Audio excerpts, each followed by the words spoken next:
Setelah meloloskan Gibran menjadi cawapres di 2023 lalu, Komisi Pemilihan Umum dinilai melanggar kode etik oleh Dewan Kehormatan Penyelenggara Pemilu. Pelanggaran tersebut menyeret Ketua KPU bersama 6 anggota lainnya dan berujung pada pemberian sanksi peringatan keras terakhir oleh DKPP. Lantas, bagaimana status pencalonan Gibran dan seperti apa implikasi putusan tersebut? Berikut informasi selengkapnya untuk Anda.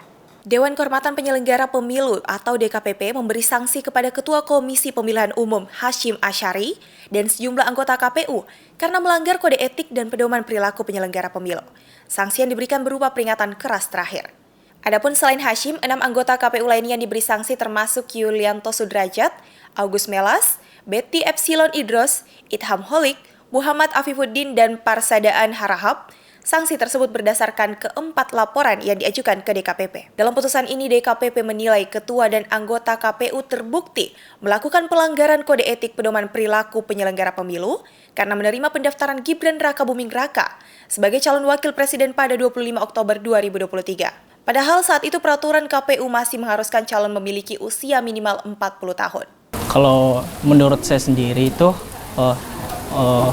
pelanggaran ini menurut saya itu sudah terlambat. Dan terkait dari pencalonan Gibran itu, kalau dilihat dari peraturan nomor 2 tahun 2017 tentang DKPP itu penyelenggaraan itu hanya terkait dari penyelenggaraan pemilu. Jadi pencalonan Gibran itu tetap sah. Kan tetapi penilaian kode etik itu menuai polemik di masyarakat. Dan itu menurut saya pencalonan Gibran tetap sah. Seperti itu.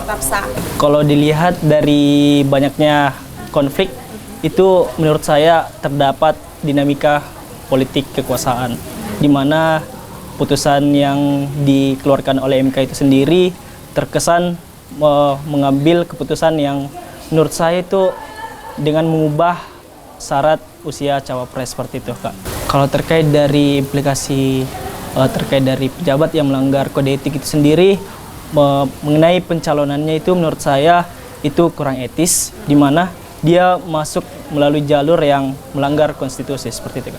Meski KPU terbukti melanggar kode etik, namun DKPP hanya dapat memberikan sanksi berupa peringatan terakhir, sementara status pencalonan Gibran tetap dianggap sah. Terkait pencalonan capres-cawapres itu sifatnya administratif, sehingga DKPP tidak punya kewenangan untuk membatalkan pencalonan capres-cawapres. Karena DKPP hanya berwenang menangani kasus pelanggaran etik. Adapun implikasi dari adanya putusan DKPP tersebut yang sifatnya final, konkret, dan individual, sehingga putusan pelanggaran etik pun masih bisa diperkarakan oleh KPU di Pengadilan Tata Usaha Negara. Iya baik. Kalau kita lihat di Undang-Undang Pemilu, DKPP ini adalah Dewan Kehormatan Penyelenggara Pemilu, lembaga yang berwenang untuk menyelesaikan terkait dengan pelanggaran etik. Jadi itu batasannya. Terhadap pelanggaran etik DKPP, pelanggaran administrasi ada di Bawaslu. Jadi dua itu. Dan terkait dengan sengketa pemilu ada di Mahkamah Konstitusi, sengketa hasil. Nah, kalau kita lihat secara kewenangan, DKPP kemudian kemarin memutus bahwa memberikan peringatan keras terakhir. Nah, ini bagian dari jenis sanksi-sanksi yang dapat diberikan oleh DKPP. Dulu ada 3, yakni berupa teguran tertulis, terus pemberhentian sementara dan pemberhentian tetap. Nah, sanksi peringatan keras terakhir ini ada di bagian teguran. Kalau kemudian ditanyakan kenapa ada di hari-hari terakhir sebelum kemudian diputus dalam proses penyelenggaraan pemilu, jadi sifat daripada DKPP ini adalah bentuknya permohonan. Ada yang kemudian menuntut melalui DKPP terkait dengan pelanggaran etik potensi maladministrasi atas dasar batas usia cawapres kemarin. Nah, kalau dilihat dari permohonannya, dasar kenapa kemudian dikatakan pelanggar etik, karena KPU dalam hal ini dalam memberikan peraturan teknis tidak mengubah PKPU terkait dengan syarat batas usia cawapres dan capres yang diputus berdasarkan dengan putusan MK.